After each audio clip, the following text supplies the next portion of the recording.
Voilà. Mais aujourd'hui, place à la physique des particules. Hein. Donc, puisque le titre de la conférence est La nature du vide, nous avons le plaisir d'avoir aujourd'hui Michel Spiro. Michel Spiro est directeur de l'IN2P3. Alors IN2P3, ça signifie Institut National de la physique des nucléaires et des particules. C'est ça, la physique des particules, voilà, ça fait donc le compte. Oui, physique des particules, ça fait 3P, et national et nucléaire, ça fait 2N. Voilà, donc c'est un institut très important qui effectivement conduit et poursuit toutes les recherches dans ce domaine au niveau national. Mais Michel Spiro a une carrière qui va au-delà de cet hexagone, puisque son travail, il l'a poursuivi en particulier au CERN, et il a été parmi ceux qui, auprès de Carlos Rubbia, a contribué à la découverte des particules W et Z. C'est quand même pas rien, pour lesquels les équipes ont obtenu, enfin Rubbia en particulier, le prix Nobel de physique.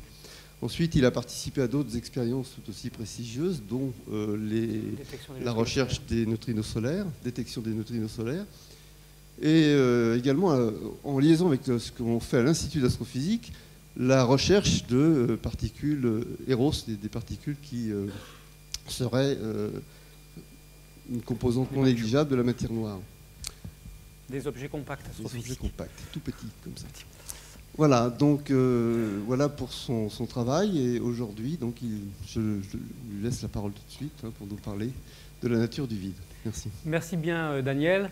Je dois dire que je suis très impressionné d'avoir un amphithéâtre plein pour entendre parler du vide. A priori, c'est un sujet, on pourrait dire que c'est assez creux et qu'il n'y a rien à dire sur le vide, c'est ce qu'on aurait pu penser. Eh bien, je vais essayer de vous montrer que le vide, en fait, ça a accompagné des bouleversements scientifiques majeurs, le passage de la physique, déjà dans la physique classique, à la fin de l'époque de la physique classique du XIXe siècle, la question du vide était une question centrale. Notamment, le vide était-il vide ou y avait-il de l'éther dans le vide? Ensuite, on est passé à la théorie de la relativité. De nouveau, le vide a été une question centrale à travers la propagation de la lumière dans le vide et la vitesse constante de la lumière et le bouleversement sur l'espace et sur le temps qu'a amené la théorie de la relativité et donc la compréhension du vide. La mécanique quantique introduit des ondes partout, même pas attachées à la matière. Les électrons sont des ondes, donc remplissent tout l'univers. Un électron remplit tout l'univers, donc il y a déjà la notion de vide va être fortement bouleversée.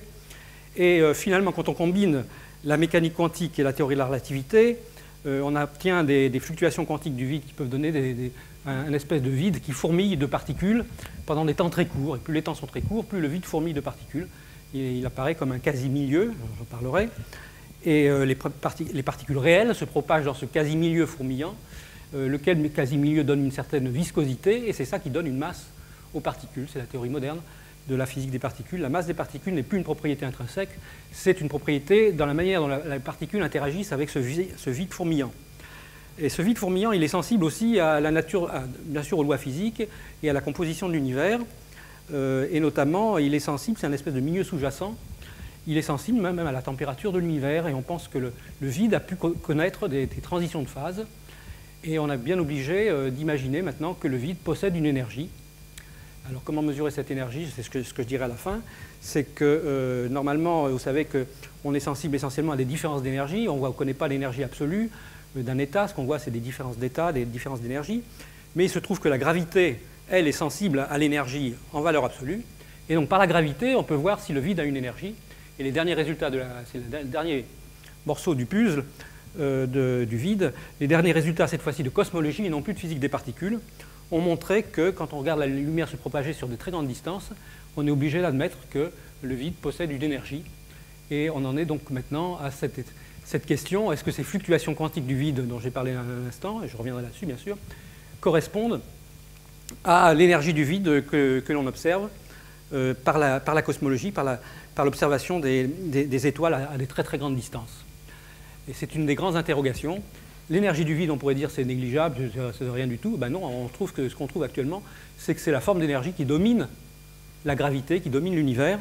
Ça n'est pas la matière visible, ça n'est pas le rayonnement, ça n'est même pas la matière noire dont tout le monde vous a parlé jusqu'à il n'y a pas très longtemps. Il semblerait que c'est l'énergie du vide qui triomphe. Alors on pourrait dire, bon, ben, la boucle est bouclée, maintenant on arrive à une compréhension du vide avec une énergie. Ce n'est pas tout à fait vrai parce que la valeur que l'on mesure, puisqu'on mesure quelque chose pour l'énergie du vide, n'a rien à voir avec les préjugés qu'on pourrait avoir par les calculs, même des calculs aux dimensions, que l'on peut faire avec la physique des particules. Il y a, alors soit l'énergie du vide devrait être zéro pour une raison qu'on ne comprendrait pas, mais si elle n'est pas zéro, on s'attendrait à ce qu'elle soit beaucoup, beaucoup plus importante que ça. Et on parle de 120 ordres de grandeur, c'est la grande énigme de ce qu'on appelle aussi la constante cosmologique. Et ça vous montre que la physique n'est pas terminée. Et comme la physique n'est pas terminée, je terminerai mon exposé pour vous montrer les grands projets de satellites notamment, et de collisionneurs de particules qui devraient peut-être éclairer d'un œil nouveau le vide. Bien, donc je vais rentrer dans mon exposé, ça c'était un peu le plan de la physique classique jusqu'aux questions qu'on se pose aujourd'hui. J'essaierai de tenir en 3/4 d'heure, 50 minutes, de manière à ce qu'on ait du temps pour des questions. Je ne sais pas quel est le format de ces... C'est à peu près ça, d'accord. De manière à ce qu'on puisse interagir un petit peu. C'est assez abstrait, hein, le vide, et bien sûr, hein, il ne faut pas vous attendre, c'est pas facile à imaginer. D'ailleurs, je ne savais pas par quelle couleur représenter le vide. Bon, là, c'est du noir, vous voyez, donc il y aura beaucoup de noir dans cet exposé pour symboliser le vide. Bien, alors commençons cette épopée. Tiens, alors ça commence... Ah voilà. Bon, il y a des surprises encore. J'espère qu'il n'y en aura pas trop. Donc je vais essayer de vous parler donc la fin du 19e siècle et le début du 20e siècle. C'est le passage du vide classique au vide relativiste. Comme je vous l'ai dit, c'est une autre manière de discuter de l'histoire de la physique, hein, à travers la conception du vide. Bien, alors on pourrait se dire classiquement, qu'est-ce que c'est que le vide? Ben, le vide, c'est là où il n'y a rien. Alors on peut essayer de pomper en laboratoire, on arrive à avoir des milliards de fois moins de matière que dans l'air ordinaire, mais malgré tout, ça fait encore des quantités de particules gigantesques dans n'importe quelle petite boîte que vous pouvez avoir en laboratoire. Mais il se trouve qu'effectivement, si on prend un satellite ou si on va encore plus loin dans l'espace, dans le milieu intersidéral, là, on commence à avoir un vide dont on pourrait dire, ben voilà, on a vraiment du vide. Essentiellement, je crois que, je n'ai plus les chiffres exactement en tête, mais dans le vide intersidéral, on a quelques protons et quelques électrons par mètre cube. Bon, alors on pourrait se dire, j'arrive avec une petite boîte, je me débrouille, si cette boîte est suffisamment petite, un peu plus petite qu'un mètre cube, je vais trouver avoir une petite boîte où il n'y aura rien du tout, il n'y aura pas de particules. Et donc c'est ça mon vide. Donc ça serait le vide classique. Je peux imaginer, bon, à l'époque évidemment du 19e, on ne savait pas aller dans l'espace, mais enfin aujourd'hui on pourrait se dire, voilà, le vide classique, on saurait même aller le voir, enfin aller l'approcher. Il est dans le vide intersidéral, entre les galaxies, à condition de faire des boîtes pas trop grandes, et ben on n'a pas de particules. Mais ça ne marche quand même pas parce que à l'extérieur de cette boîte, il y a des particules, hein, bien sûr, il y a des protons et des électrons. Et lorsque les protons et les électrons bougent, et tout bouge dans l'univers, hein, parce que ce n'est pas possible autrement, eh bien ça émet de la lumière.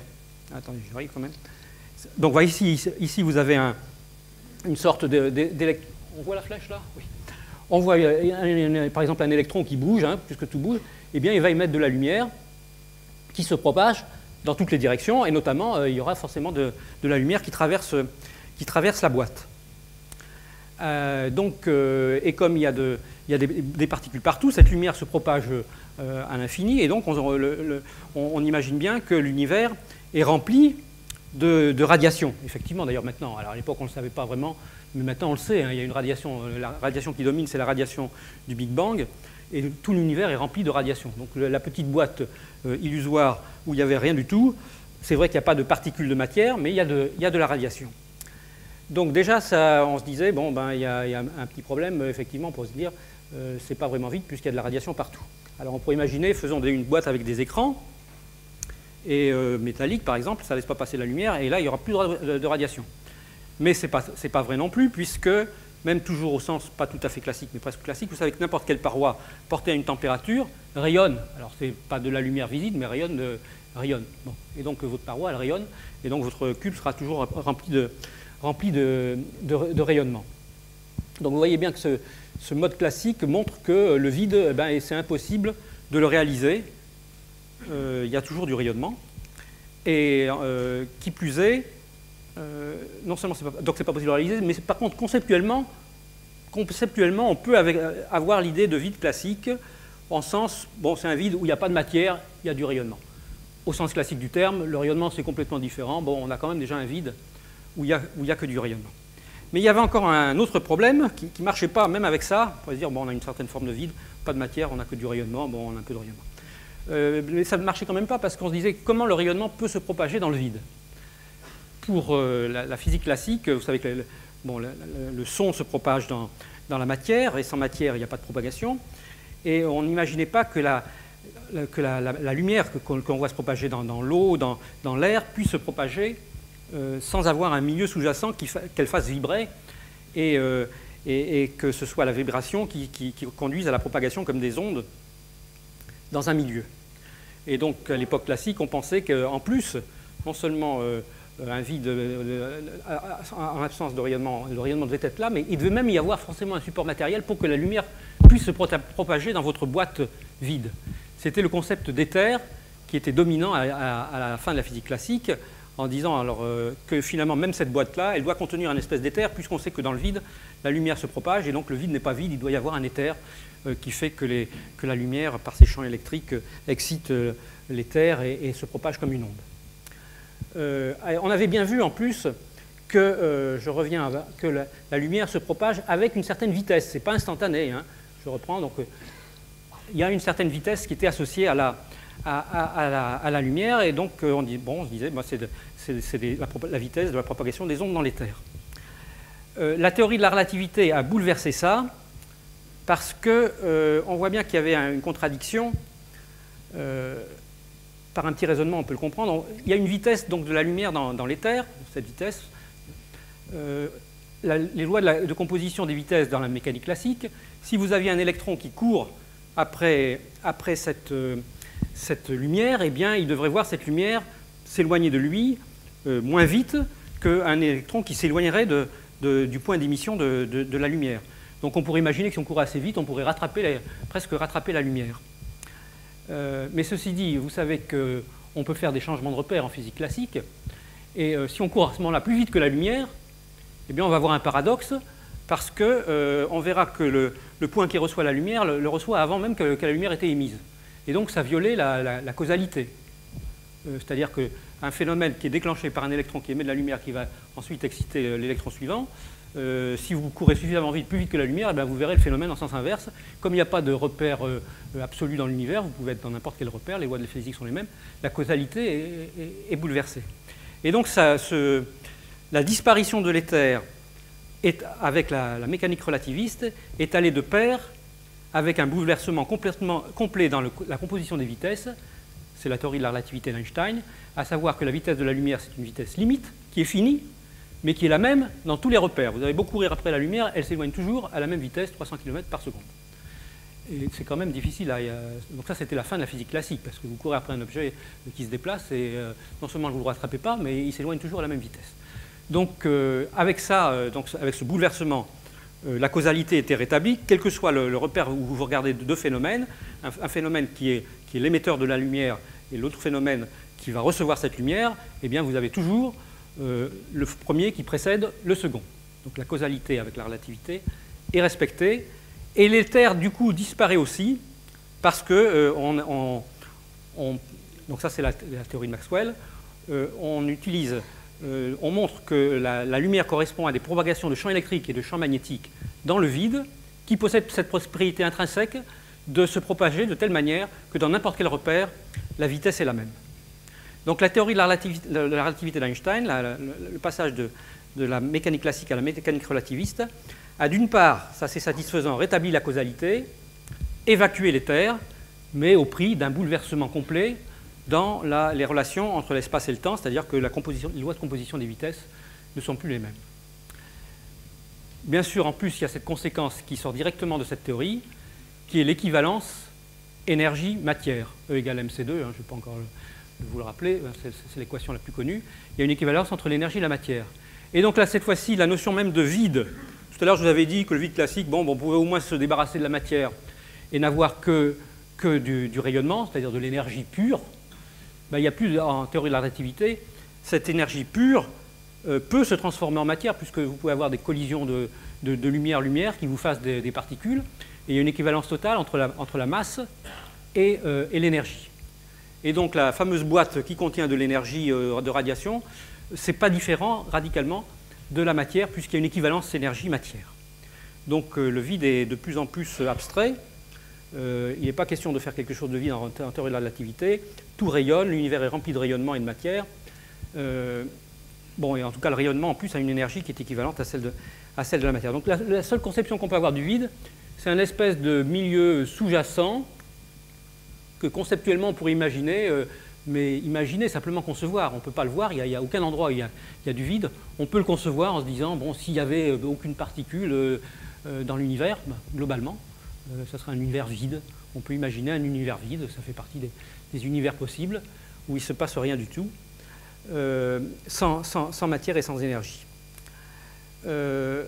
Donc ça sera encore pensable en théorie de la relativité.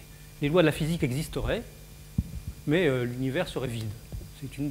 C'est un des scénarios qui existent dans la théorie de la relativité d'Einstein. Alors ensuite vient la mécanique quantique. Et donc les fluctuations quantiques. Alors là, ça va rajouter encore un élément supplémentaire, c'est que la mécanique quantique vous rajoute encore ce qu'on appelle les relations d'incertitude, pour être simple, hein, bien sûr, il y a derrière tout un formalisme. Essentiellement, c'est que si vous regardez, la nature des choses dépend du temps que vous mettez à les regarder.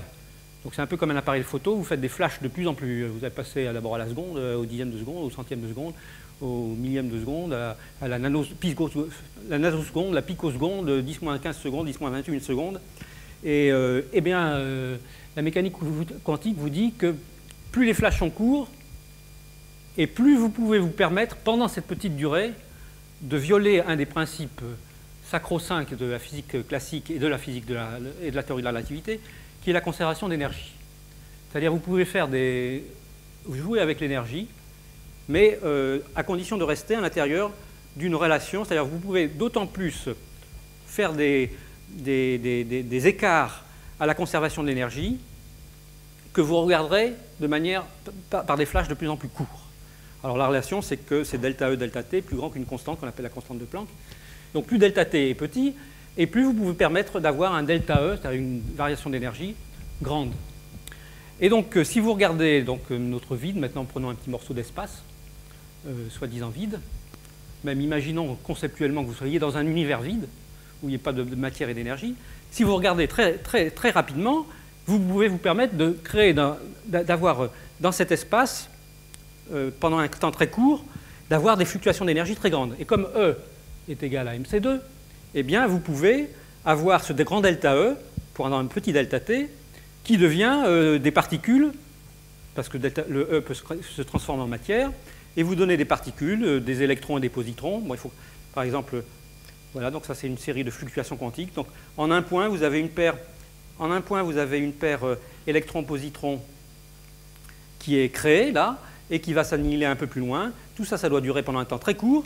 Évidemment, c'est une violation de la conservation d'énergie, puisque vous créez de la matière, un électron et un positron, et vous l'annihilez après. Ici, vous avez deux photons, par exemple, que vous créez, qui se réannihilent ensuite. Et donc, vous voyez que plus vous observez le vide avec des flashs très courts, plus vous allez avoir des fourmillements comme ça, avec des ramifications, en créant des particules de masse de plus en plus lourde, plus le temps est court. Et vous pouvez, même dans un univers, en partant d'un univers conceptuellement complètement vide, eh bien, animer pendant des temps très courts, en se servant des lois de la physique, animer de toutes les électrons, les protons, les neutrons et les particules les plus lourdes que vous pouvez imaginer, pourvu que l'instant soit très court.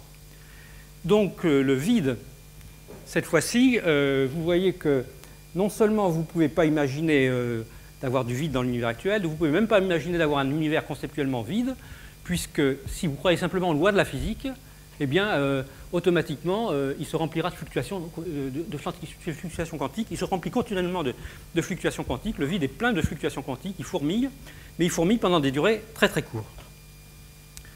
Entre parenthèses, maintenant je rejoins la cosmologie.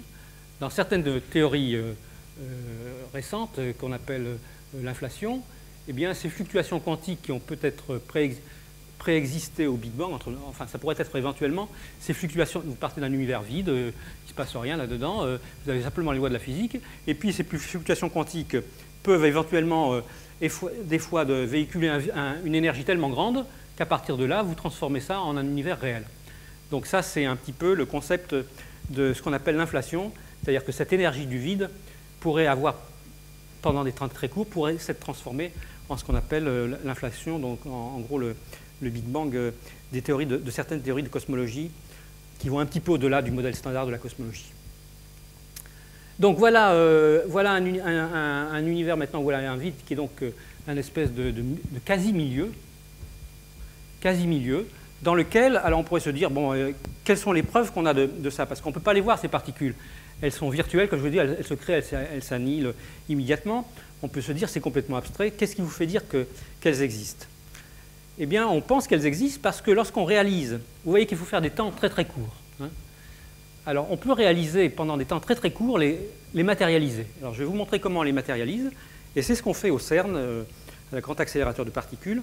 On envoie deux particules l'une contre l'autre, par exemple un électron et un positron, juste l'une contre l'autre. L'annihilation a lieu pendant environ 10-21, 10-23 secondes. Donc, pendant le phénomène d'annihilation, le milieu sous-jacent dans le vide est plein de petites particules qui fourmillent. Et ce qui va se passer, c'est qu'il va y avoir un transfert d'énergie de l'électron et de positron à ce milieu qui fourmille de particules virtuelles pour transformer ces particules virtuelles en des particules réelles. Et donc c'est comme ça qu'on décrit maintenant une collision de particules. Vous avez donc les deux particules en rouge qui viennent l'une de la droite, l'une de la gauche. Hein, c'est des grands anneaux qui font 26 km de circonférence et on les fait se rentrer l'un dans l'autre. Et l'énergie de l'électron et du positron qui s'annihilent va servir à matérialiser ces fluctuations qui sont ici, qui sont sous-jacentes à la collision. Comme c'est une espèce de flash, la collision ne dure que 10-23 secondes. Hein. Et donc on peut matérialiser ça et ça vous fait des vraies particules qui sortent de la collision. Si vous prenez deux voitures qui se rentrent l'une dans l'autre, hein, vous avez beaucoup plus d'énergie que lorsque vous faites électron-positron, mais la durée de la collision est tellement longue que là, le delta E est tellement petit que vous n'arriverez à rien à matérialiser de nouveau. Hein. Vous retrouverez les mêmes atomes que lorsque... Bon, vous les trouverez un peu dispatchés partout, mais c'est les mêmes atomes de matière. Avec les collisions de particules qui ont lieu très rapidement, vous pouvez transférer de l'énergie à ce fourmillement du vide et créer des vraies particules.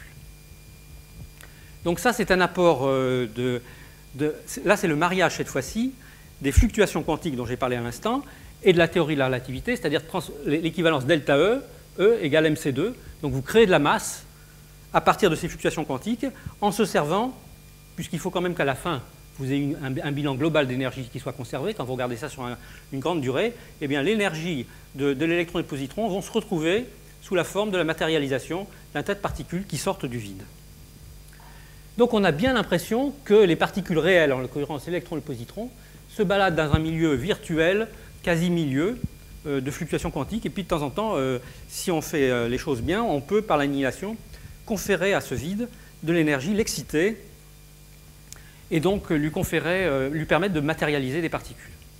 Et donc là, vous voyez que maintenant, on a une conception du vide qui devient de plus en plus compliquée. D'une part, on a ce fourmillement, ce quasi-milieu, mais en plus, il est sensible aux vraies particules, puisque lorsque les vraies particules se propagent dans ce quasi-milieu, elles transfèrent éventuellement de l'énergie au fourmillement. Donc le vide est lui-même sensible à ce qui existe par-dessus. Hein, les vraies particules, par exemple, il est sensible à la température de l'univers. Et on n'est pas loin de penser actuellement que les propriétés du vide dépendent de la température. Alors la température, vous savez, c'est l'agitation moyenne des particules dans l'univers. Hein. Donc les propriétés du vide dépendent de la température de l'univers.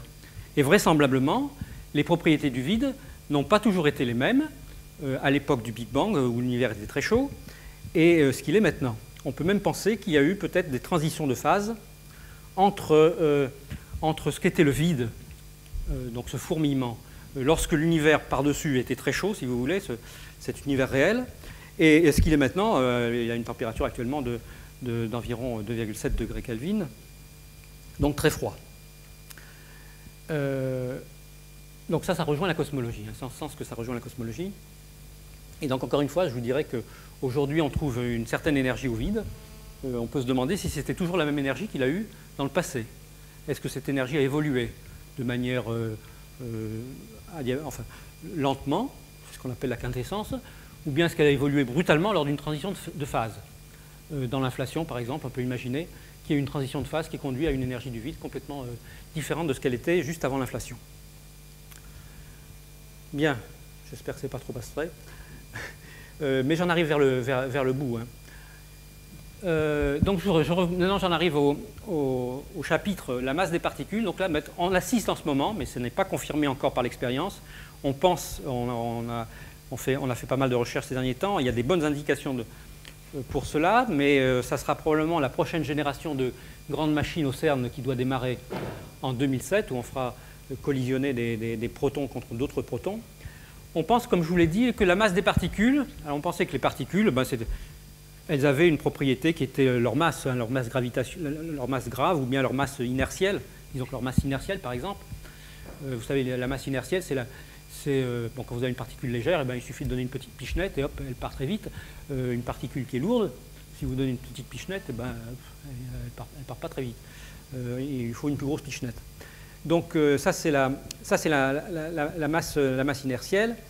On pensait que c'était une propriété intrinsèque. Le proton est 1000 fois plus lourd que l'électron. Il y a d'autres particules dans la nature. Il y a les neutrons, bien sûr, mais il y a des particules instables. Il y en a plein. Et maintenant, on a tout un zoo d'une vingtaine de particules qui ont des masses très différentes. Alors, on pensait que c'était ça qui était c'était des propriétés différentes des particules. Maintenant, on pense de plus en plus qu'en fait, ce n'est pas des différences intrinsèques, mais c'est leur manière différente de se propager dans ce milieu qui fourmille, dans ce milieu de fluctuation quantique, qui est le vide.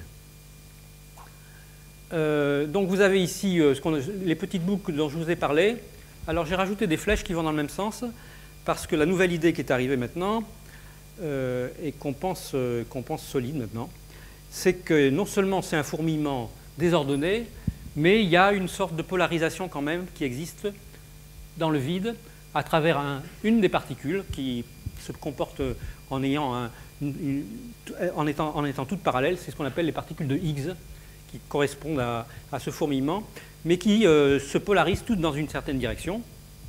Et c'est elles qui, lorsqu'une particule se propage, donne une certaine viscosité au vide, et qui fait que chaque particule va avoir une viscosité un peu différente, et donc avoir une masse différente.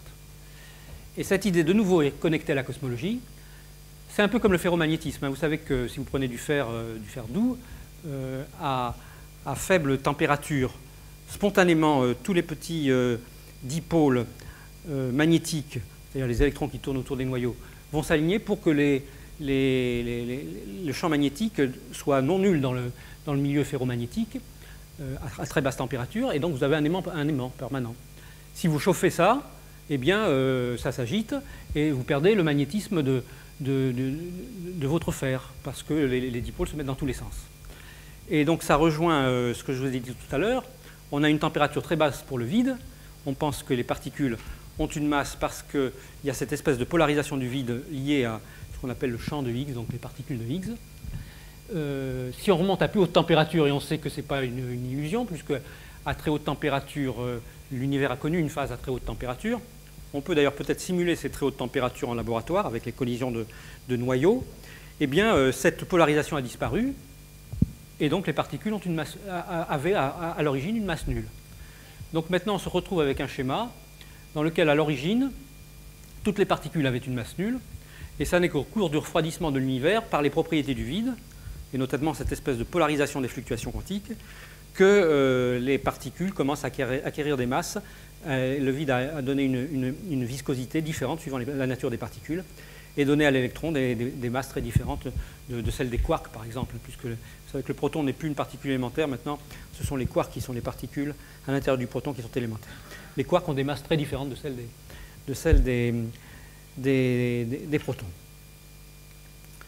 Donc voilà où on en est. Alors bien sûr, on essaye de mettre en évidence, de matérialiser ces fluctuations quantiques liées aux Higgs pour faire des vrais Higgs. Jusqu'à présent, on n'a vu que des Higgs virtuels, et c'est à travers des interactions virtuelles qu'on pense qu'il y a ce mécanisme-là.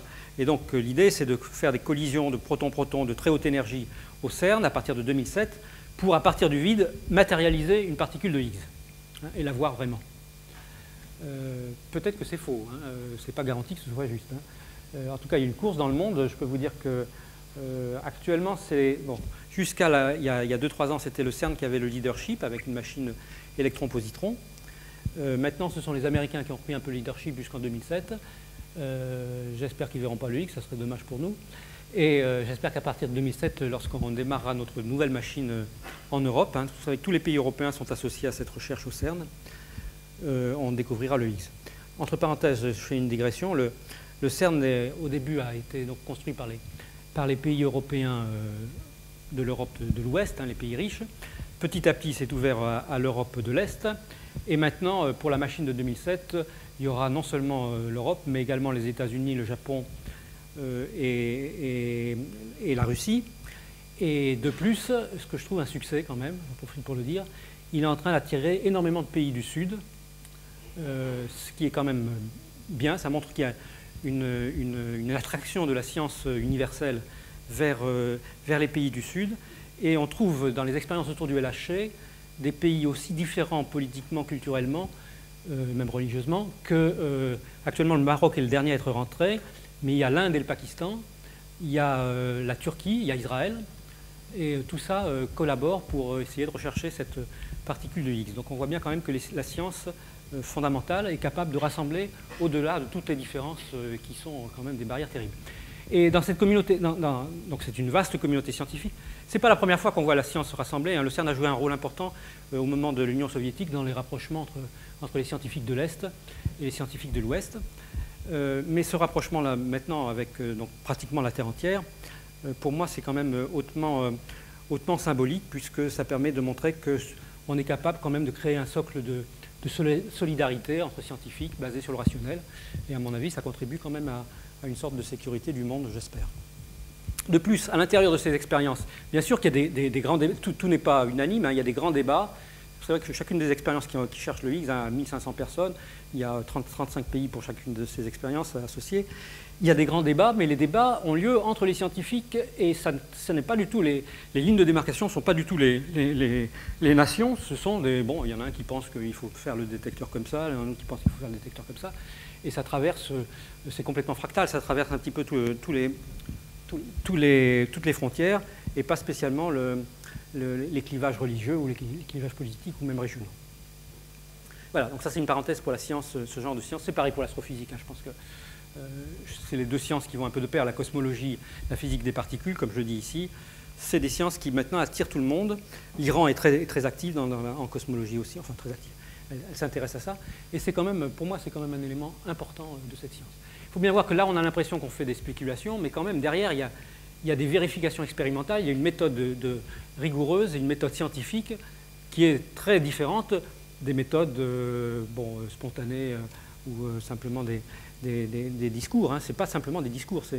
Derrière, il y a toute une méthodologie que, bien entendu, je simplifie à l'extrême. Mais enfin, vous voyez bien quand même le passage de la physique classique à la physique de la relativité à la mécanique quantique. La mécanique quantique, ce n'est pas simplement des spéculations. La vie de tous les jours est empreinte à la mécanique quantique. La relativité, bon, E égale mc2, hein, c'est quand même le principe de la fission nucléaire et des réacteurs nucléaires. La fusion aussi, c'est également la fusion dans les étoiles, c'est également E égale mc2. La théorie quantique des champs relativistes aussi a maintenant énormément de preuves expérimentales sur les raies de l'atome d'hydrogène et des choses comme ça. Bien, donc voilà où on en est pour la théorie pour la masse des particules. Et on pensait que ça allait rester comme ça, avec ces petites spéculations sur l'énergie du vide. Mais elles apparaissaient assez ésotériques, les spéculations sur l'énergie du vide, dont je vous ai parlé en parlant de transition de phase éventuelle, parce qu'on se disait finalement la physique n'est sensible qu'à des différences d'énergie. Le niveau minimum, bon, on peut définir le vide comme puisque le vide est plein, on le définit comme l'état d'énergie minimum. C'est la seule définition qu'on peut avoir maintenant. Hein. Donc c'est l'état d'énergie minimum, mais est-ce que ce niveau minimum a un sens? Nous, ce qu'on voit, c'est des différences d'énergie pour appliquer la conservation de l'énergie. Alors on pensait que c'était vrai ça, et qu'il n'y aurait aucun moyen d'accéder à cette énergie minimum du vide. Ce n'est pas vrai parce que la gravité, dans la théorie de la relativité générale, elle est sensible à toutes les formes d'énergie. Vous savez que la lumière s'incurve, c'est de la géométrie, hein, c'est la géométrie de l'espace, hein, qui a une distorsion à cause de la présence de matière. La distorsion extrême, c'est les trous noirs, hein, où là où vous faites un espèce de puits sans fond. mais la lumière elle-même qui suit donc des géodésies, qui suit soi-disant des lignes droites, eh bien en fait elle se courbe lorsqu'elle passe près du Soleil, près d'une masse, près d'un endroit où il y a de l'énergie. Et lorsqu'on regarde la lumière se propager sur des distances très très très grandes, c'est les supernovae de type 1 que l'on regarde, eh bien ce qu'on voit, c'est que la lumière suit une géodésie qui n'est pas une droite, hein, ce n'est pas celle que vous attendriez d'un vide où il ne se passerait rien. Et on est obligé de faire appel à une énergie du vide. Alors c'est là quand même, on a plusieurs problèmes avec cette énergie du vide, ce qu'on appelle aussi la constante cosmologique dans la théorie d'Einstein. C'est que maintenant, pour comprendre la propagation de la lumière depuis les temps primordiaux de l'univers, ou pour comprendre la courbure de l'univers, on est obligé de faire appel non seulement à l'énergie du vide, mais également à de la matière noire, sous forme probablement de particules élémentaires que l'on ne connaît pas, que l'on n'a pas découvertes encore. L'énergie du vide, on ne sait pas encore vraiment d'où elle tire sa racine. Alors c'est peut-être de ce mécanisme de Higgs dont j'ai parlé, ou bien de ces fluctuations quantiques. Néanmoins, on a deux problèmes. C'est que pour rendre compte de toutes les observations, on doit faire appel à de la matière noire, des particules qui n'existent pas, et à une énergie du vide qui représente quand même l'énergie dominante dans l'univers. C'est possible que ce soit ça la réalité, mais lorsqu'on fait des calculs pour essayer, à partir des théories actuelles, de prévoir à quelle énergie du vide on s'attend, on n'y est pas du tout, on est loin du compte, il y a 120 ordres de grandeur, comme on dit, au point qu'on peut se demander si ce schéma général n'est pas en train d'atteindre ses limites. Il y a beaucoup de phénomènes qui paraissent assez artificiels, qui font appel donc à cette matière noire, à cette énergie noire, et on commence à se demander si on n'est pas à la veille d'une révolution en physique, comme on l'a été à la fin de la physique classique, on a fait appel à l'éther, à des choses de plus en plus exotiques, pouf, on est passé à la relativité. Après, avec les niveaux de l'atome d'hydrogène, qui n'étaient pas compris non plus, pof, on est passé à la mécanique quantique. Donc là, est-ce qu'on n'est pas en train, bien qu'il y avait des théories extrêmement artificielles qui essayaient de reproduire ça, est-ce qu'on n'est pas en train d'atteindre les limites du jeu, et est-ce qu'on n'est pas à la veille d'un bouleversement important? Alors soit c'est un bouleversement important, soit il faudra vivre avec cette énergie du vide, qui est peut-être donc la constante cosmologique, mais pour lequel on a quand même des interrogations multiples, et ça soulève à la fois de l'enthousiasme, l'énergie du vide, la matière noire, beaucoup de recherches, mais à la fois certaines inquiétudes sur la validité de... Est-ce qu'on n'est pas devant un mur de la physique? Donc ça, c'était l'exposé en général. Je vous montre quelques images d'instruments, parce que quand même, c'est pour vous montrer qu'il y a des instruments derrière, d'instruments qui vont approcher ces questions-là dans le futur proche. Donc je vous en montre trois. Hein. L'IAP dans deux d'entre eux, l'Institut d'astrophysique d'ici. Donc je vous montre d'abord, voilà, ça c'est des collisions de particules telles qu'on peut les simuler sur ordinateur. Donc c'est vraiment le fourmillement du vide, là vous le voyez quasiment imagé. C'est-à-dire que c'est les collisions qui, à partir du vide, sortent un tas de particules, et là-dedans il va falloir essayer de trouver la particule de Higgs. Donc ça c'est pour 2007, ça se passe au CERN, et je vous montre le dessin de la machine, hein, c'est quand même gigantesque, hein. Vous voyez que le cercle qui est ici, bien sûr c'est une machine souterraine, donc le cercle a été représenté là, ça passe, donc c'est vers Genève, hein. Ici vous avez le lac Léman, vous avez le Jura, enfin ça passe sous l'aéroport, entre le Jura et les Alpes, c'est quand même une machine très très grande, hein, 26 km de circonférence, et qui verra le jour donc en 2007. Actuellement, d'ailleurs, je vous invite à visiter le CERN, c'est en plein chantier, et les détecteurs commencent à s'assembler, tout est ouvert, c'est vraiment le moment d'y aller. Hein. Et il y a un service de visite tous les samedis matins, et si vous voulez voir les choses, vous pouvez s'adresser à moi, éventuellement je peux vous faire une visite personnalisée le vendredi, avant le samedi matin. Donc voilà pour la physique des particules, donc essayer de comprendre mieux, de manière, à travers l'infiniment petit, mieux comprendre les propriétés du vide, de l'infiniment petit. Alors, le vide, donc je vous avais dit que l'univers était rempli de rayonnement. Donc ce rayonnement, il a été découvert il y a déjà longtemps, par Pensas et Wilson, dans les années 60. Et ce qu'on a vu aussi en regardant de plus près, donc au début ça a été le satellite Kobe, il y a déjà maintenant probablement une vingtaine d'années, on a pu voir dans ce rayonnement primordial des fluctuations, lesquelles fluctuations, bon évidemment là, il n'y avait pas une résolution terrible, mais on pense que ces fluctuations, d'une part, pourraient être des indications de la fameuse inflation dont je vous ai parlé, et en même temps être les germes des structures que l'on voit partout dans l'univers, puisque vous savez que l'univers est très inhomogène. À cette époque-là, donc ça c'était la vision de l'univers à ses tout débuts, il était relativement homogène, mais il avait déjà des petites fluctuations qui, sous l'effet de la gravité, ont cru. Depuis, donc, il y a eu un satellite beaucoup plus performant, qui est WMAP, qui a annoncé ses résultats il y a 1 an. Et donc, vous voyez cette carte-là, qui est compatible avec celle-là, avec une résolution beaucoup plus grande, qui permet de voir, cette fois-ci, des fluctuations avec une résolution bien meilleure. Et on pense qu'avec Planck, qui est donc le grand projet qui va démarrer aussi en 2007, je crois, dans lequel est l'IAP, on devra voir l'ensemble de la vision de toutes les fluctuations et comprendre un petit peu d'où l'on vient, si on peut dire. Ça serait les fluctuations primordiales. Donc ça, c'est le satellite Planck. Et je vous ai parlé donc voilà le satellite, à quoi il ressemble. Je vous ai parlé des supernovas et de la manière dont on essaye de repérer des supernovas très lointaines et de regarder comment la lumière nous est parvenue et en déduire des choses sur la géométrie de l'univers. Alors, le phénomène est simple. Hein. D'abord, comment on détecte une supernovae? Là, ici, vous avez l'image telle qu'elle est vue du sol. Hein. Pour l'instant, c'est fait du sol. L'image d'un champ dans le sol. Vous faites attention à ça. Vous prenez ça, c'était 3 semaines avant que la supernova ait éclaté. Ça, c'est au moment où la supernova un peu après que la supernova ait éclaté. On pourrait se dire, bon, il n'y a pas beaucoup de grande différence. Mais si on fait la différence des 2 images, on trouve effectivement qu'il y a une étoile qui a brillé beaucoup. Et on essaie donc on mesure la plus compliqué pour l'univers, pour l'espace à 3 dimensions, que simplement un 1 sur R2 et 1 sur la distance au carré. Et c'est ça qui nous conduit à dire que la lumière subit les effets de l'énergie du vide. Bien, la prochaine étape de ce projet, la grande étape, la suivante, c'est d'essayer de faire ça à partir d'un satellite. Il se trouve que pour cette supernovae que je vous ai décrite là, donc ça c'était les 3 images dont je vous ai parlé, on a pu l'observer par le Space Telescope, et là vous pouvez voir que c'est autrement plus joli, hein, le petit point lumineux, et c'est nettement plus précis.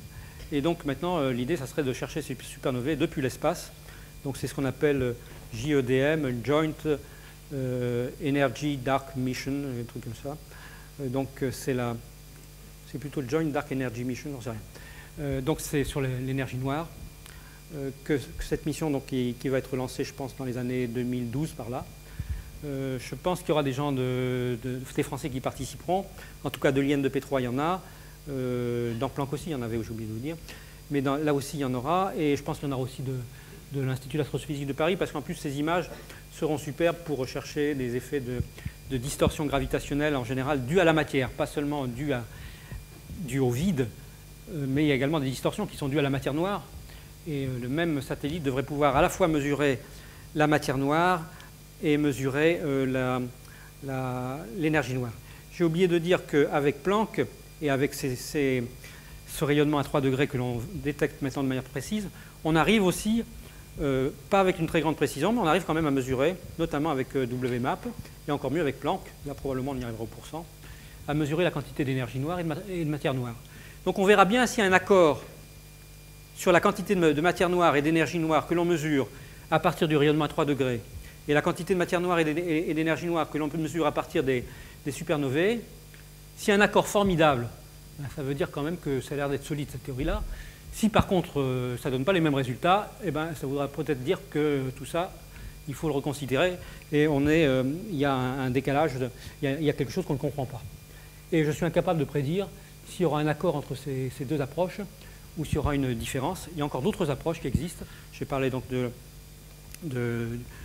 la distorsion par les effets gravitationnels de la matière. Il y a également des approches par les amas de galaxies. Pour l'instant, tout converge, mais avec une précision qui n'est pas extraordinaire. On verra bien si tout converge à l'horizon 2010, par là, 2012 ou 2015, si ça résiste à l'analyse. Si ça résiste, eh bien, il faudra se dire qu'on a une énergie du vide. Bon, alors je ne sais pas qu'est-ce qu'on en fera de cette énergie du vide. J'ai été interviewé à Europe 1 dimanche, c'est-à-dire avant-hier, et ils ont démarré le sujet en me disant qu'est-ce que vous pensez de ITER? Vous savez, ITER, c'est le projet d'essayer de tirer de l'énergie à partir de la fusion de l'hydrogène de la fusion de l'hydrogène.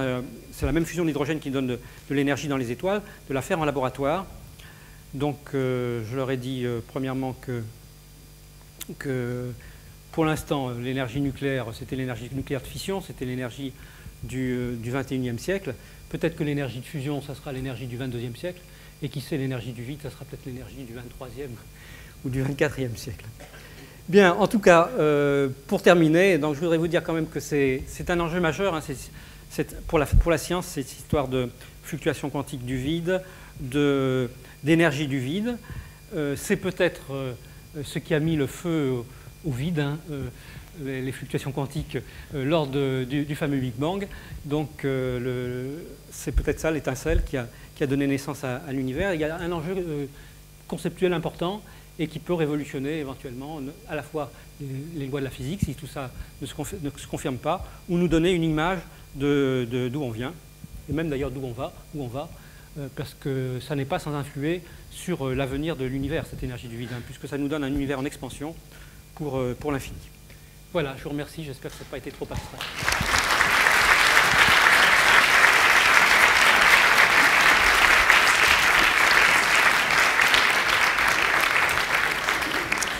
Merci Michel. Merci, et maintenant place aux questions pour commencer. Voilà. Bonsoir monsieur, merci déjà pour cette super conférence. Une question. Dans le LHC, y a-t-il un risque de micro-trou noir et quelles en seraient vraiment les conséquences? Bien, alors oui, c'est une question qui se pose. Alors je vais, pour l'instant, le LHC va accélérer des protons. Donc il va atteindre effectivement des énergies assez considérables qui sont donc 7 TeV, c'est-à-dire c'est des milliers de milliards d'électronvolts contre 7 milliers de milliards d'électronvolts. On pourrait se dire, est-ce qu'on sait que ça se fait pendant des temps très courts, est-ce que ça peut faire un mini Big Bang ou un mini trou noir ou je sais pas quoi. Il se trouve que l'astrophysique, encore une fois, vient à notre secours. Parce que malgré cette énergie qui paraît fabuleuse, eh bien, il se trouve qu'il y a des rayons cosmiques qui nous arrivent sur Terre, on les mesure, hein, il y en a pas mal, qui ont des énergies encore bien plus grandes et qui font des... Bien sûr, ils traversent le milieu intersidéral, et le milieu intersidéral, interétoile ou même dans la galaxie est plein d'hydrogène. Et donc, les rayons cosmiques, c'est essentiellement des protons. Donc, des collisions proton-proton à des énergies encore bien plus grandes que ça, il y en a sans arrêt, et même autour de nous, et on n'a rien constaté de tel. Donc, on peut, à partir du fait qu'évidemment, avec les rayons cosmiques, il n'y en a pas suffisamment, on ne peut pas faire des expériences aussi précises. Encore qu'il y a des gens qui se tournent maintenant vers les rayons cosmiques pour essayer d'atteindre, voir les lois de la physique à des énergies plus grandes que les accélérateurs. Là, l'avantage d'un accélérateur, c'est qu'on en fera des milliers, des milliards, bien contrôlés en laboratoire. Mais dans l'univers autour de nous, ça se passe quotidiennement, et même plus que quotidiennement. Donc pour ça, on est tranquille. Alors c'est vrai qu'on voudrait aller un peu plus loin et faire des collisions plomb-plomb, pour voir cette fois-ci, alors le phénomène, c'est encore lié au vide, ce qu'on voudrait, c'est en faisant des collisions plomb-plomb, on a un volume assez important, et on voudrait voir les quarks gigoter et devenir complètement libres là-dedans. Et vous savez que les quarks sont toujours enfermés dans le proton, donc là on voudrait les voir déconfinés, pas dans tout le vide, mais enfin dans un volume un peu plus grand. Alors ça, c'est vrai que des collisions plomb-plomb, je suis obligé de le dire, je ne pense pas qu'il y en ait eu à ces énergies-là beaucoup dans l'univers, parce que d'abord, des rayons cosmiques de plomb, il n'y en a pas beaucoup, et puis du milieu, il faut encore cogner contre du plomb. Faire, alors peut-être que si on voulait être ultra conservateur, il faudrait faire, parce que ça, faire, il y a dû y en avoir. D'après les calculs, le fer est extrêmement abondant dans les supernovae, et donc il sort avec des énergies très grandes, il rencontre d'autres noyaux de fer. Donc voilà, alors c'est vrai que plomb-plomb, probablement, donc on fera d'abord proton-proton, ensuite on fera peut-être faire, puis s'il ne se passe rien, on fera plomb-plomb. Hein. Voilà.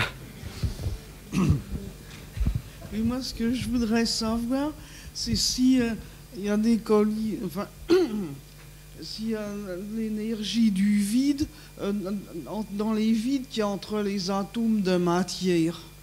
Ah ben oui, entre les atomes de matière, c'est plein de vides, oui. Et donc il y a une énergie du vide qui est partout. Elle est partout. Et même entre les particules d'atomes? Oui, même entre les particules d'atomes. Ah oui.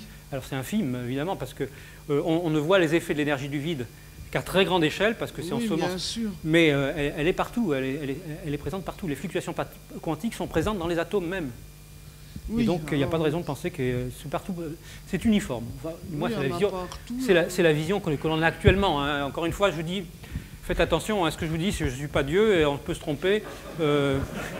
Première nouvelle. On peut se tromper, mais en tout cas, c'est la manière dont on voit les choses aujourd'hui. Oui, bonsoir. Pour rebondir sur ce que vient de dire monsieur, entre les particules d'un atome, entre par exemple l'électron et son noyau, on peut dire qu'il y a du vide. Oui. Maintenant, la distance qui sépare l'électron de l'atome, si je ne m'abuse, est bien plus petite que, par exemple, la longueur d'onde de la lumière. Oui. Donc on peut dire que les rayonnements entre les particules sont plutôt réduits à cet endroit-là. Est-ce qu'on peut dire qu'à cet endroit-là, justement, il y a un vide réel? Alors non, certainement pas, parce que j'ai oublié de le dire, mais non seulement le rayonnement remplit tout l'univers, mais même la matière remplit tout l'univers. Vous savez qu'à la découverte de la mécanique quantique, la première découverte, c'est qu'à un électron, on associe une longueur d'onde. C'est-à-dire qu'il n'y a plus de différence entre onde et corpuscule au niveau de la mécanique quantique. La lumière elle-même a un aspect corpusculaire qui sont les photons, que l'on détecte avec des photomultiplicateurs, où on voit vraiment le photon, mais elle a un aspect ondulatoire. Un électron, il a un aspect à la fois ondulatoire et corpusculaire. Donc l'électron qui tourne autour de l'atome, il remplit déjà tout l'atome lui-même par son onde à lui.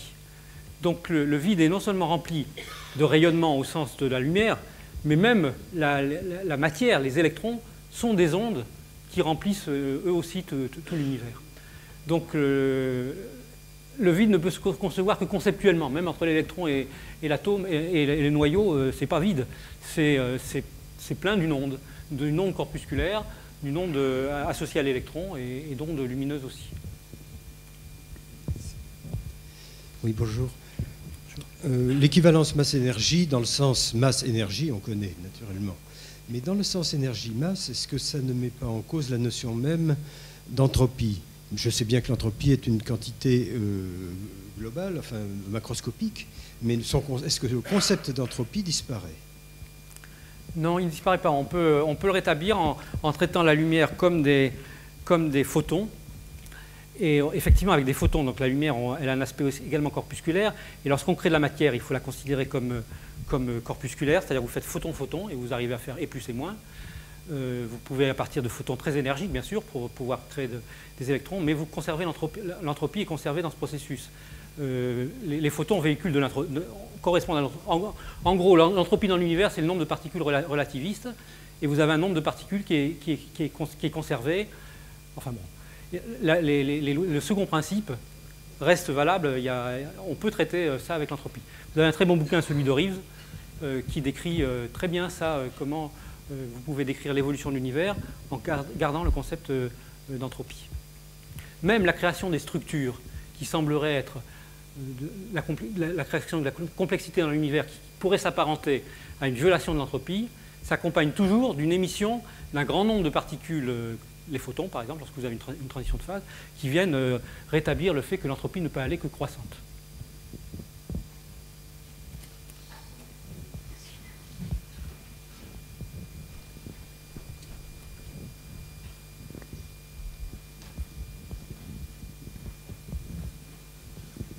Oui, bonsoir. Je voudrais savoir comment s'intègre la théorie du vide dans la théorie des supercordes. Bon, alors là, vous allez au-delà de... Alors, les supercordes, bien sûr, elles visent... Bon, il y a plusieurs... Les grandes questions qu'on a actuellement, on a deux grandes... Je dirais qu'on a deux grandes questions actuellement. Hein. On a cette question de l'énergie du vide, qui est une question en soi et dont on s'aperçoit de l'importance, surtout avec les derniers résultats de cosmologie. Et on a une autre question qui est c'est l'unification de la gravité avec la mécanique quantique. Hein, comme je vous ai dit, là, la gravité, je la traitais un peu à part, elle est sensible à l'énergie du vide. C'est une vision géométrique, hein, j'ai essayé d'y faire allusion avec les géodésiques. Par ailleurs, toutes les autres interactions, l'interaction faible, l'interaction forte, l'interaction électromagnétique, sont des interactions traitées par la mécanique quantique, théorie quantique des champs. La relativité résiste à ça. Donc l'objectif des théories des supercordes, c'est d'arriver à unifier la théorie de la gravité et la théorie des autres interactions, superunification, hein, trouver un formalisme commun. En cosmologie, on vit très bien avec la gravité traitée de manière géométrique et les autres interactions traitées autrement, mais quand on remonte vers le Big Bang, il y a un moment, lorsque l'univers devient très très très chaud, où on s'aperçoit que là, ça peut plus, on atteint une barrière, et on ne peut plus décrire les choses en ayant deux traitements différents de la gravité et des autres interactions. Donc les supercordes vont, si elles aboutissent, elles vont bouleverser le moment, quasiment le moment zéro. Et donc ça peut éventuellement être connecté à l'énergie du vide, puisque par exemple l'inflation, toutes ces choses-là semblent peut-être partir du vide, mais je suis incapable de vous prédire quelle sera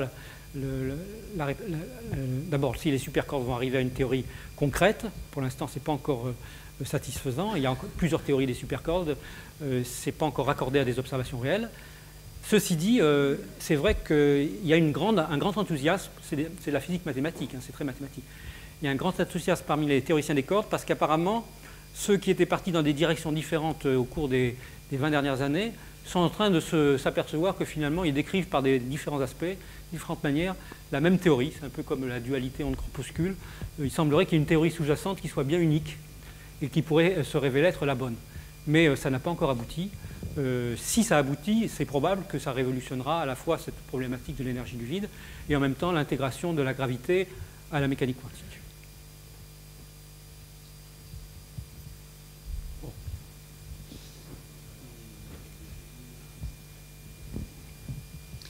Oui, en physique quantique, il y a une notion fondamentale qui est la notion de superposition d'états. Est-ce que ça a une répercussion directe sur la recherche du boson de Higgs? Alors là, vous me posez une question. Non, je ne pense pas. Le boson de Higgs, c'est la matérialisation. C'est une vraie particule que l'on extrait à partir du vide en faisant des collisions. Je ne vois pas la corrélation avec les... C'est vrai que la mécanique quantique, elle a cet aspect superposition d'états. Non, je ne vois pas de relation. Et la superposition d'états, elle joue un grand rôle dans la physique des neutrinos, dont tu m'as fait allusion, dont j'ai travaillé sur ce sujet, ce qu'on appelle les oscillations des neutrinos. Mais pour le Higgs, je ne connais pas d'application directe. Parce que il s'agit d'un boson de Higgs, hein, c'est-à-dire une particule messagère. Donc, oui, mais c'est un aspect secondaire. C'est vrai, c'est un boson, c'est-à-dire qu'il obéit au principe de Bose-Einstein, à la statistique de Bose-Einstein, c'est-à-dire qu'on pourrait les mettre dans le même état. Hein, vous savez qu'il y a deux types de particules. Les particules de spin demi-entier, qui sont dites les particules de matière, parce qu'on ne peut pas les mettre dans le même état quantique, donc ça correspond à un principe d'impénétrabilité. Et puis au contraire, il y a les bosons, comme les photons, qu'on peut mettre dans le même état, par exemple lorsqu'on fait des lasers. Alors le Higgs obéit à la même statistique que les photons, mais il n'y a pas de relation directe avec la manière dont on va le découvrir. On n'est pas prêt de faire des lasers avec des bosons de Higgs pour l'instant. Pour l'instant, on cherche à en voir un. Quand on en fera beaucoup, on pourra essayer de les mettre dans le même état. Bonsoir, un petit point d'histoire des sciences là. Concernant l'effet Casimir, là, qui est peut-être voisin un petit peu de ce que vous évoquez ce soir. Je crois me souvenir qu'il avait été prédit, je crois, avant les années 50. Alors je ne fais pas bien le lien dans l'histoire, dans cette période-là, avec les travaux plus récents que vous aviez évoqués. Oui, alors l'effet Casimir, j'en ai pas parlé. Là, j'ai parlé que d'une relation, parce que c'était le plus facile, qui était delta E, delta T. Mais c'est vrai qu'il y a également une relation, si vous essayez de vous confiner dans un tout petit espace, vous avez également une certaine énergie qui est associée au fait que vous confinez dans un petit espace. Donc un vide confiné dans un petit espace est associé à une forme d'énergie qui est Casimir. Mais je n'ai pas voulu parler de ça parce que c'était plus commode pour... Bon, je ne pouvais pas parler de tout, et donc j'ai choisi delta E, delta T.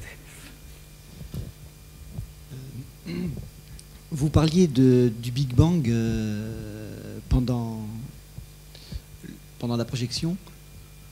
J'arrive plus à voir où c'est que vous êtes. Ah oui, ça y est. Et je veux savoir quelle était l'idée d'avant Big Bang. Comment s'est passé le Big Bang? Vous aviez pas...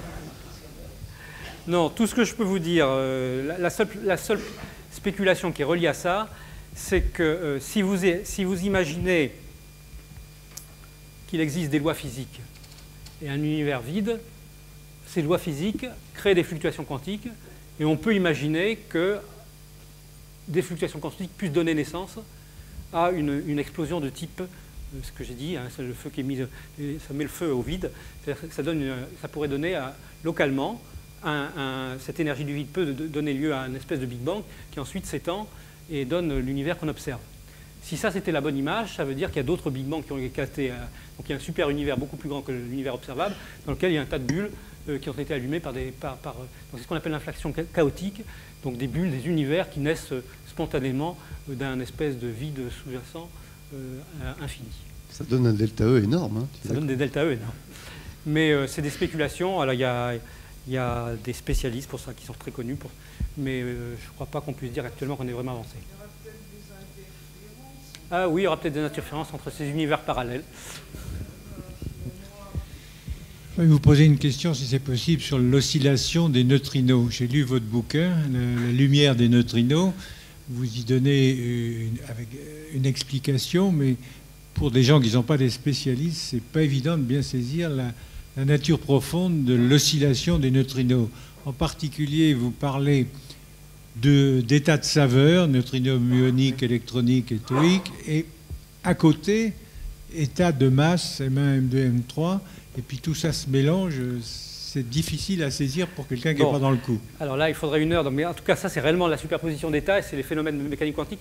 C'est un peu la même chose que lorsque vous avez en mécanique quantique, il y a ce qu'on appelle la molécule d'ammoniac, pour ceux qui ont fait un peu la mécanique quantique, qui peut exister dans deux états, soit avec le N qui est à gauche, l'azote du plan d'hydrogène, soit à droite, et vous avez des oscillations au cours du temps d'un ammoniac qui a son N azote à gauche à l'azote à droite.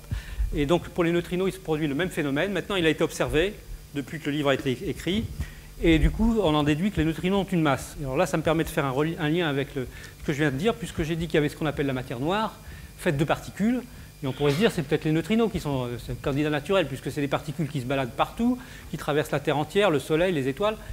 Il y en a plein dans l'univers, ça a été produit pendant le Big Bang, là encore. Il y en a, je ne sais plus combien, quelques centaines par centimètre cube, hein, quelques centaines par centimètre cube. Donc maintenant qu'on sait qu'ils ont une petite masse, ben voilà, au moins on a trouvé la matière noire. Eh bien non, ça ne marche pas. Et ça ne marche pas, on pourrait se dire, alors si ça ne marche pas, c'est de combien ça ne marche pas? Ça ne marche pas d'un facteur 100, pas d'un facteur gigantesque. Donc c'est un peu étonnant qu'on a ce mystère, la matière visible représente quand même 1%, mettons, de la matière totale. Les neutrinos représentent à peu près autant. Il y a encore une autre espèce qu'il faut découvrir. Il y a l'énergie du vide. Ça commence à faire beaucoup, hein, qui sont tous à peu près au même niveau. Et donc c'est un peu troublant. Je reconnais que c'est un peu troublant. Le fait qu'on a un univers qui est composé d'un tas de choses qui représente à peu près, à facteur 10 ou 100, vous savez pour l'astrophysique, 10 ou 100, c'est rien, hein, qui représente un peu la même quantité de masse et d'énergie. Donc il y a quand même une énigme attachée à tout ça. Et comment ça se fait que les neutrinos représentent à peu près la même quantité de matière que les protons et les neutrons, les électrons. Voilà. Et les oscillations sont... Bon, je ne peux pas parler des oscillations là. Autre chose, vous avez parlé que la matière réelle pourrait éventuellement provenir de l'évolution des fluctuations quantiques, oui. L'inflation. C'est l'inflation, oui. Est-ce qu'on a une idée du starter de l'inflation? Qu'est-ce qui aurait déclenché l'inflation? C'est une fluctuation quantique du vide. Quelle serait la relation entre la couleur du vide et ce qui contient le vide? La couleur du vide? Et ce qu'il contient. Bon, alors là, non, je ne sais pas. Qu'est-ce qu'on peut dire sur la couleur du vide? Ben, je ne sais pas quoi dire. Normalement, j'ai tendance à dire qu'il est noir parce que quand on regarde le ciel, il est noir. Mais je ne sais pas aller au-delà de ça. Et je sais que le ciel est plein de vide.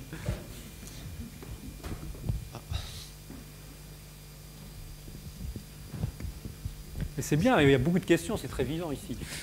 Est-ce qu'on peut faire des calculs à partir du fait que l'on dise que l'univers part d'une fluctuation quantique du vide? C'est l'équation. Oui, si.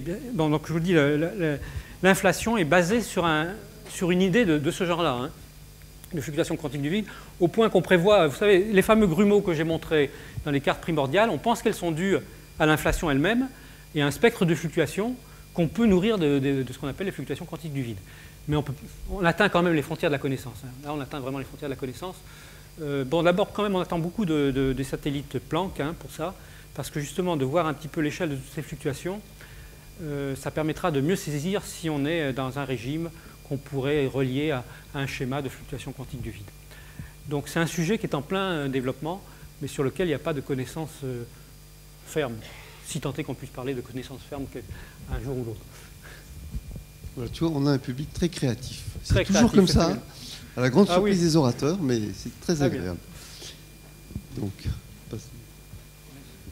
bonsoir. Juste une petite précision, le boson de Higgs, je n'ai pas très bien compris. Est-ce que c'est un transmetteur ou est-ce que c'est pas un transmetteur? C'est une part. Ah, est-ce que c'est un transmetteur? Vous voyez ce que je veux dire? Au sens de que le photon est un médiateur de. Alors le photon est. Vous voyez ce que je veux dire? Je vois ce que je veux dire. C'est vrai que quand on décrit une interaction, par exemple électromagnétique, un électron qui est attiré par un proton ou un électron qui est repoussé par un proton, on dit qu'il y a un médiateur, c'est le photon. Hein. C'est un boson. Le médiateur de l'interaction faible, celle qui est responsable justement de la fusion de l'hydrogène, ce sont les W et les Z, les fameux que j'ai contribué à découvrir avec Carlo Rubbia. Donc ce sont des médiateurs. Pour l'interaction forte, c'est le gluon. Pour les quarks donc interagissent, ils sont dans le proton, ils interagissent en émettant et en recevant des gluons. Pour l'interaction gravitationnelle, on parle de gravitons. On essaie de détecter des ondes déjà gravitationnelles avec Virgo, pour ceux qui en ont entendu parler. Donc c'est une première étape vers les gravitons. Le Higgs, donc c'est un boson. Donc en principe, ça pourrait être un transmetteur d'une force. Oui, c'est un transmetteur. C'est une nouvelle force. Oui, c'est une nouvelle force. Mais dont les effets n'ont pas encore été ressentis, mais c'est une nouvelle force. Oui, je crois que vous avez raison. Bon, je vais aller par là et je reviens ici ensuite, si le temps nous le permet.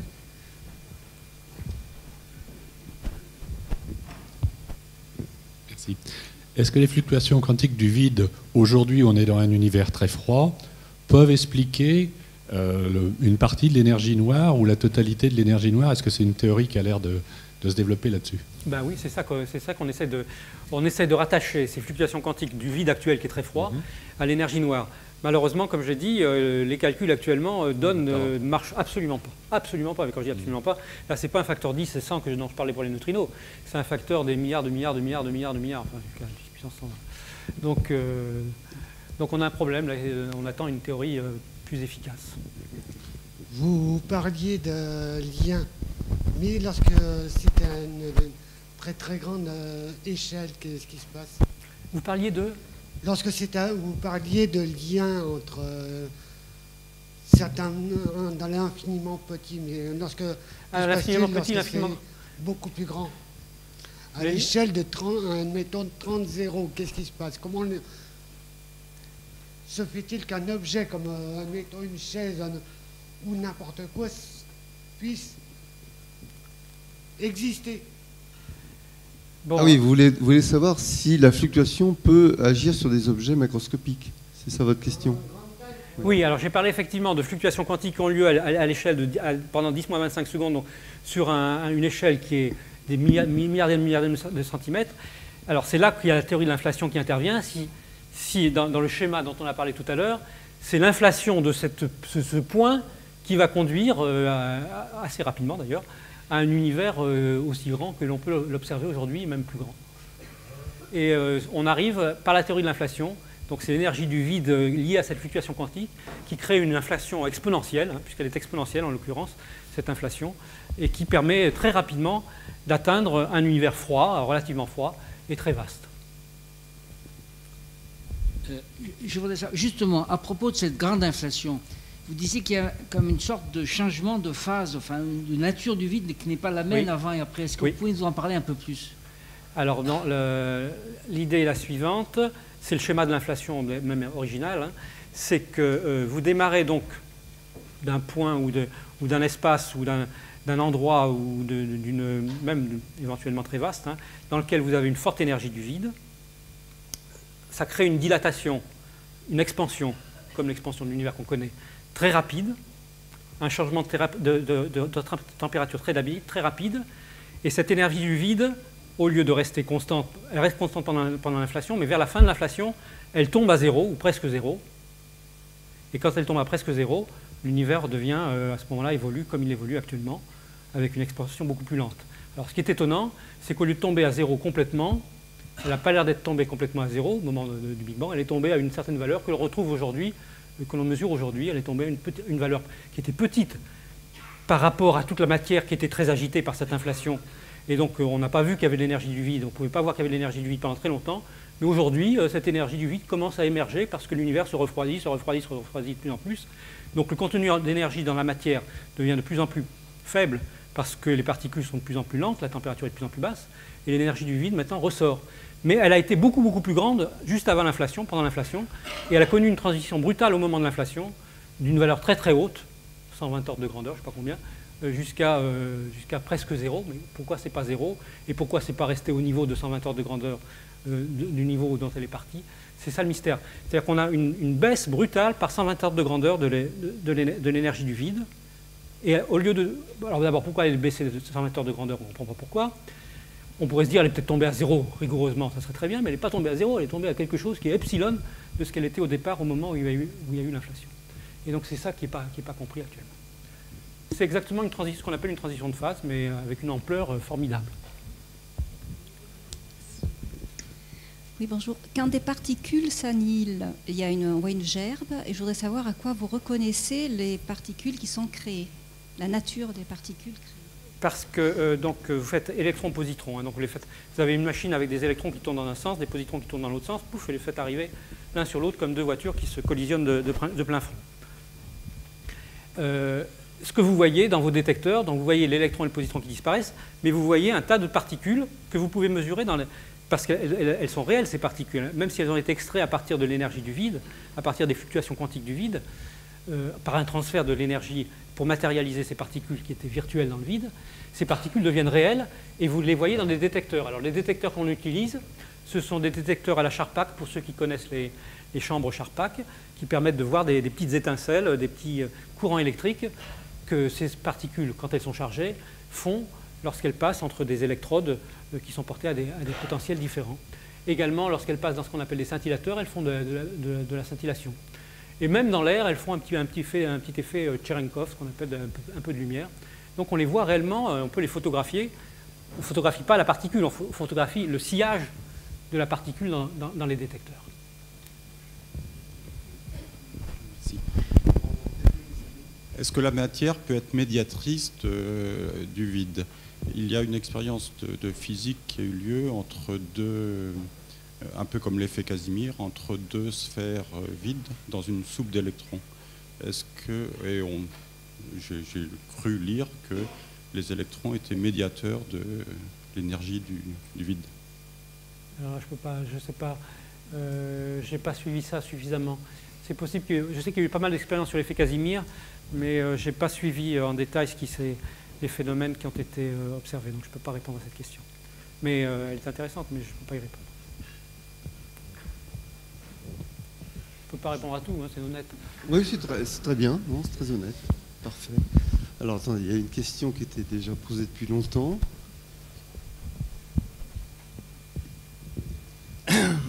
L'univers serait en expansion accélérée. Oui, à cause de cette énergie du vide qui reste et qui ressort maintenant, parce que la température est devenue tellement basse que maintenant, ce qui ressort, c'est l'énergie du vide. Certains chercheurs disent pensent, c'est de la spéculation bien sûr, qu'on va vers une nouvelle période d'inflation. Qu'est-ce que vous en pensez? Oui, mais actuellement, si on en croit les résultats actuels, c'est-à-dire qu'on est de nouveau dominé par l'énergie du vide, on l'avait été au moment de l'inflation, juste au tout début, maintenant on est de nouveau dominé par l'énergie du vide, donc on est reparti sur une espèce d'inflation lente, parce que cette énergie du vide est faible, une espèce d'accélération exponentielle de l'expansion de l'univers. Et effectivement, non seulement on serait en expansion, mais c'est même une expansion exponentielle. Est-ce que la première expansion a imposé des théories dites de renormalisation, puisque l'univers s'est extendu de façon tout à fait anormale, et qu'en fin de compte, il s'agit presque encore d'une spéculation, c'est-à-dire qu'on n'en a pas véritablement la certitude, tant est qu'elle existe. Si on va vers une période d'inflation, est-ce que vous ne croyez pas qu'on risque de se retrouver devant le même phénomène? Je ne peux pas répondre. Pour l'instant, ce n'est pas une inflation qui est quand même dans les mêmes conditions que le Big Bang. L'inflation dont on parle du Big Bang, elle correspond à une énergie du vide qui était 120 ordres de grandeur plus grande que celle actuelle et qui s'est fait en un flash, quasiment instantané. Celle-là, par contre, correspond à une énergie du vide beaucoup plus basse et donc l'inflation est beaucoup plus lente. Donc normalement, elle devrait se poursuivre sans effet spectaculaire normalement. Mais je ne peux pas... Bon, pour l'instant, c'est là où on en est. Une dernière question. Oui. Est-ce qu'au LHC, il y aura disons un pourcentage de temps donné à l'armée? Et qu'est-ce que vous en pensez? Non. Comme au LMJ. Ah non, ça n'a rien à voir. Je vous dis, si on associait tous les pays du Nord et du Sud, la Corée, le Pakistan, l'Inde, Israël, la Turquie, c'est pas pour faire des essais militaires. Ça, je peux vous garantir Ce sera simplement scientifique. Ça sera vraiment de la science universelle. Ça, c'est au moins la garantie que vous pouvez avoir, le mélange même des pays qui y participent. Oui, je voulais savoir, donc il y a des fluctuations du vide, ce sont des fluctuations d'énergie, je suppose. Oui. Est-ce que le spectre d'énergie a une courbe, correspond à un corps noir? Alors, le spectre de ces fluctuations, non, c'est pas un corps noir. Il y a un spectre de ces fluctuations, hein, oui. Et bien sûr, il rejaillit sur la manière dont l'inflation va se faire un peu partout, et il rejaillit sur le fait que, comme le spectre des fluctuations peut varier d'un endroit à l'autre, vous allez avoir des régions qui vont s'inflater plus vite que d'autres, et c'est ça qui donne ces fameux grumeaux que vous avez vus sur les cartes du rayonnement à 3 degrés que l'on voit aujourd'hui. Donc c'est le reste, après ça se refroidit, après l'inflation, mais on a toujours la trace du fait qu'on a un spectre de fluctuation, de spectre de delta E, qui n'est pas le même, qui a des fluctuations un peu partout. Et c'est ça que vous voyez. Hein. Vous avez une relation, si on croit à l'inflation, une relation directe entre les petits grumeaux que vous avez vus sur la carte qui doit être encore là, hein, sur cette carte-là, les grumeaux qu'on verra avec Planck notamment, eh bien, ou même avec Kobe, eh bien, ils vous donnent des renseignements sur le spectre des fluctuations. Et donc c'est un test de l'inflation et du spectre des fluctuations que l'on fait avec WMAP, avec Kobe et avec Planck certainement. Il y a une traduction d'ailleurs entre ces grumeaux et la taille de ce que l'on observe localement maintenant, aujourd'hui. Hein. Ça correspond à des choses qui sont maintenant visibles sous forme d'amas de galaxies.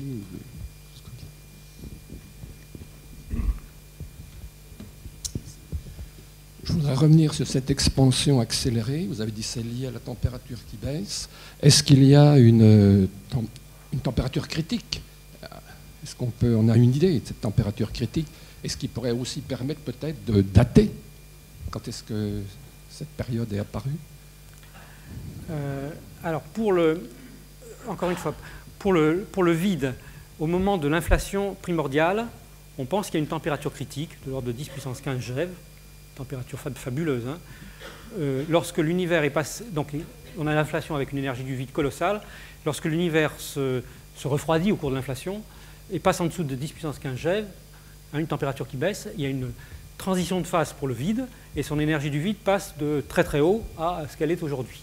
Bon, après l'univers donc est très chaud quand même, l'énergie du vide est très basse, la température baisse, elle baisse, jusqu'à ce que finalement l'énergie du vide finisse par l'emporter sur l'énergie liée à la température de l'univers, puisqu'il y a une relation directe entre l'énergie de la matière qui est liée à sa température, et donc l'énergie du vide, à un moment, au fur et à mesure que l'univers se refroidit, à un moment, l'énergie du vide réapparaît comme la quantité dominante. C'est ce qui se passe aujourd'hui.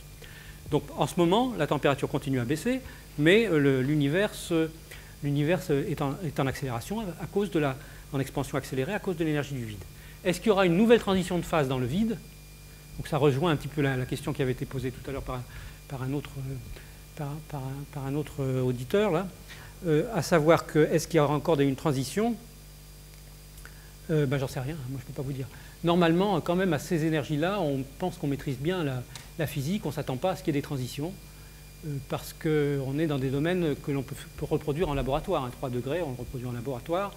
Le vide actuel, on le connaît bien, et donc on ne pense pas qu'il y aura une nouvelle transition. Mais moi, je ne peux pas deviner dans le mar de café. Je vais en profiter. Simplement, j'ai lu et j'ai entendu lors de conférences qu'il existait une énergie repoussante, une matière repoussante. Ah bah c'est l'énergie du vide, oui. 30%. Alors oui, justement, je n'ai pas parlé. C'est ce qu'il avait dit. Voilà. Donc l'énergie du vide, elle a un autre paradoxe dont je n'ai pas parlé. Vous savez que pour la matière ordinaire, quand on introduit la notion d'énergie, la notion de température, on a ce qu'on appelle une équation d'état, c'est-à-dire qu'il y a la pression, le volume, la température, tout ça c'est PV égale RT, vous avez dû entendre parler. Également, quand on a un gaz relativiste, il y a un autre type de pression qui est lié à la densité sous une autre forme. Et bien pour le vide, pour l'énergie du vide, l'équation d'état, elle est paradoxale, ça donne ce qu'on appelle une pression négative, qui n'a vraiment rien à voir avec la physique classique, mais c'est une pression négative, et c'est ça qui vous donne cette expansion accélérée de l'univers.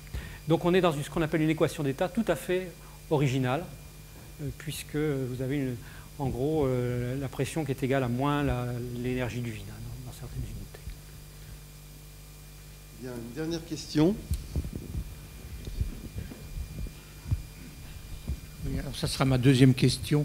Au sujet de l'inflation primordiale, je ne suis pas du tout un spécialiste de la question.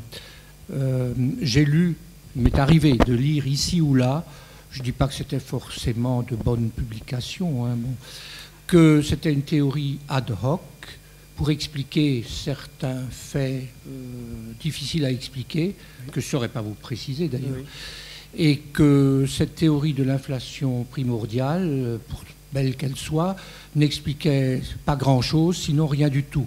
Qu'est-ce qu'il faut penser de cette idée-là? Alors c'est vrai qu'au départ, c'était une théorie qui expliquait un ou deux phénomènes. D'une part, l'homogénéité de l'univers, quelles que soient les directions, ce rayonnement à 3 degrés quand même. Les petits grumeaux que je montre ici, c'est des écarts en température. Vous savez, la température, c'est 2,7 degrés.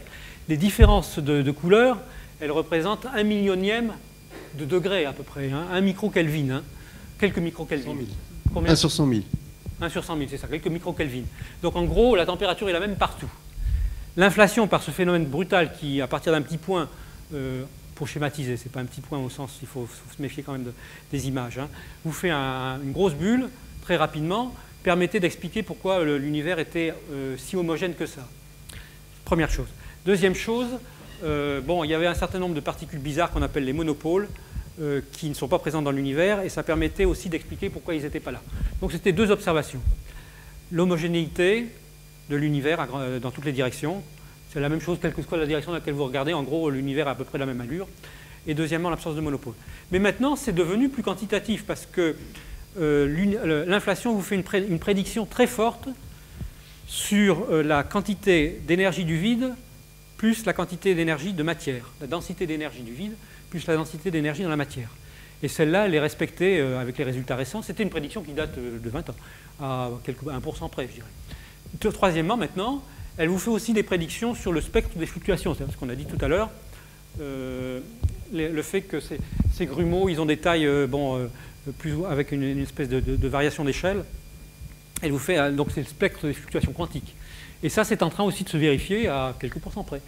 Donc ce qui était au départ, c'est ce qu'on disait jusqu'à il y a quelques années, que c'était quand même basé sur une ou deux observations, un peu comme le Big Bang au début était basé sur quelques observations.